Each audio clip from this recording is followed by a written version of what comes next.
Guess what we're doing today? Synthetic division. Let's take a look at the following example. We got x raised to the fourth plus 5x cubed minus 3x squared minus 13x plus 10. That's all being divided now by x plus 5. So the first thing is, take a look at your dividend, which is the term that comes to the left of that division symbol. And whatever the highest power of x is, you're simply going to take 1 and add it to it.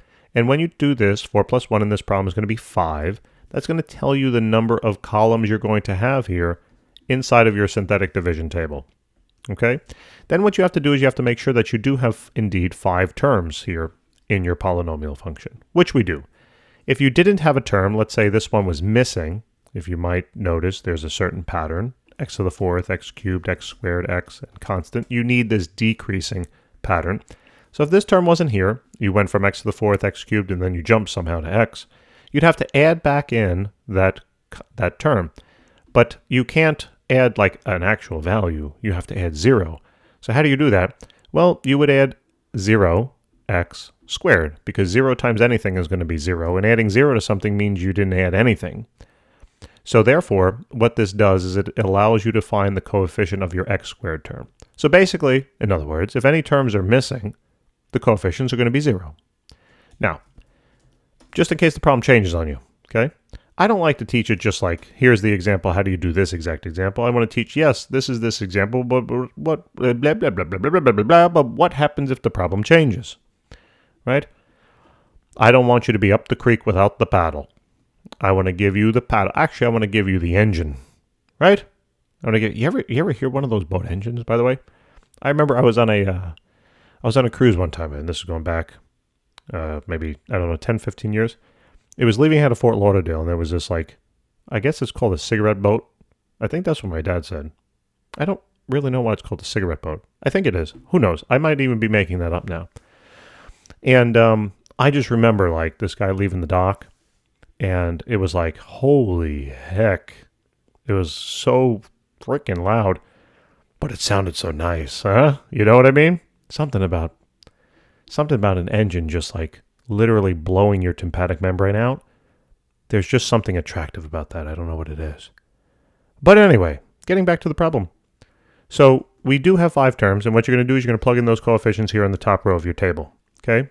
So the coefficient here of your x to the fourth term is a 1, right? There's an invisible 1 there. The coefficient of your x cubed term is going to be a positive 5. I'm going to leave out the positive symbols by me not putting a sign that's going to represent that it's positive.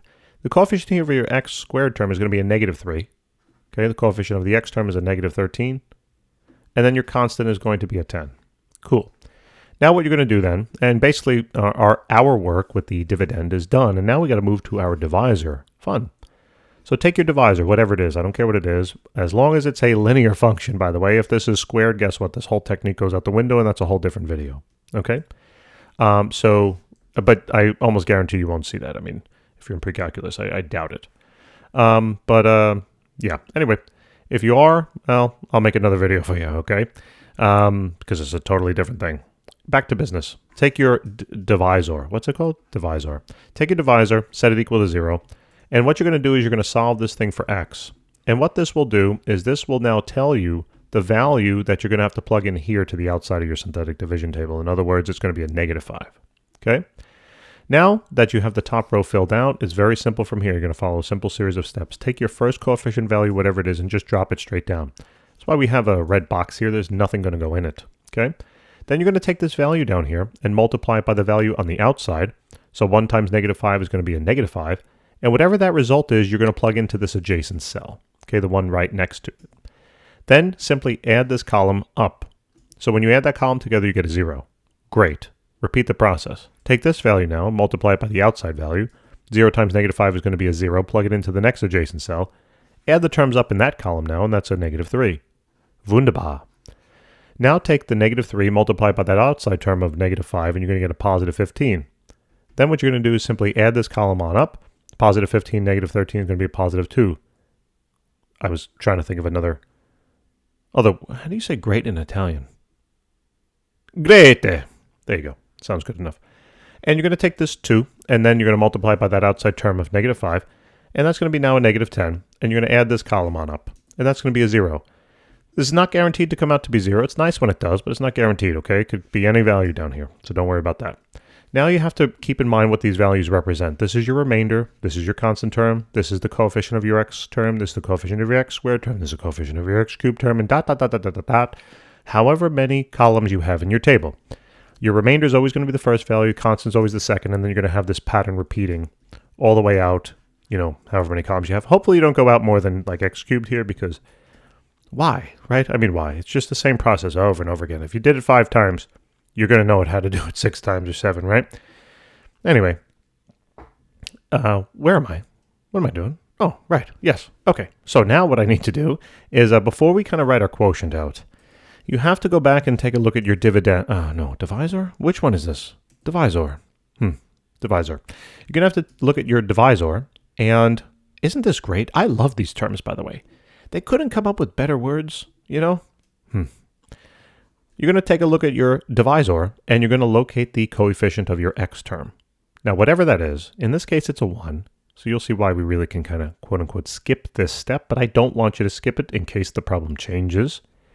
And you're going to take that coefficient value, and you're going to divide it by each term here, except for the remainder. Do not divide it into the remainder, okay? Now, obviously, dividing everything by 1 doesn't do anything, so that's sometimes why that step is skipped or basically not even mentioned. But again, I don't want you to be up the creek without the paddle. I want to give you the boat engine, okay? So in case that were a 2, then what would happen is everything would be divided by 2. And the results here, 1/2, 0, -3/2, and this would be 1. That looks like a z, but it's a 2. Those would be now your new coefficients, okay? So in this case, we don't have to worry about it. So all we now simply need to do is write out our quotient. So 1x cubed plus 0x squared. I know that works out to be 0, but, you know, I'm just going to do it right now. I'm going to plug everything in. Minus 3x plus 2. Do not write plus 2c. And now plus, because the remainder, I guess, is positive or negative. I mean, whatever the sign were to be here, that would be the sign that you'd plug in here. You're going to take that remainder value, whatever it is, and you're going to put it over whatever your divisor is. I was going to say dividend, but I caught myself. Now what you're going to do is you're simply going to, I mean, this is the answer, this is the quotient, but you're just going to clean it up a little bit, right? You know that you don't really need this term because it's 0, and you don't need this term because that whole thing is 0. So then, and you don't really need that first term, right? Because it's a 1, so it's x cubed, making it look nice and pretty now, is minus 3x plus 2. And this, my friends, is going to be your quotient.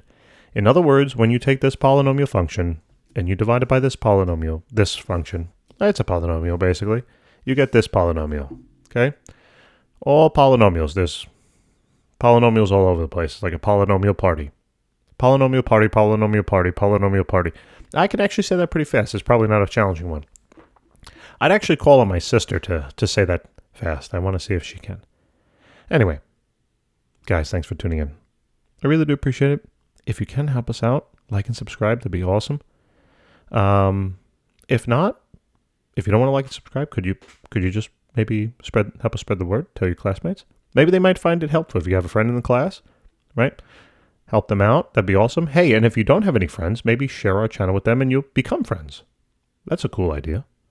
We really do appreciate it. And by the way, we have thousands of videos out there, not only in math, but chemistry and physics as well. We'd love to help you through your class. We want to give you an easy method here in terms of how to solve problems. And because guess what? You're going to see on your test specific problems, all right? So we try to teach you how to approach them. So we'd love to help you with more. Check us out. Take care.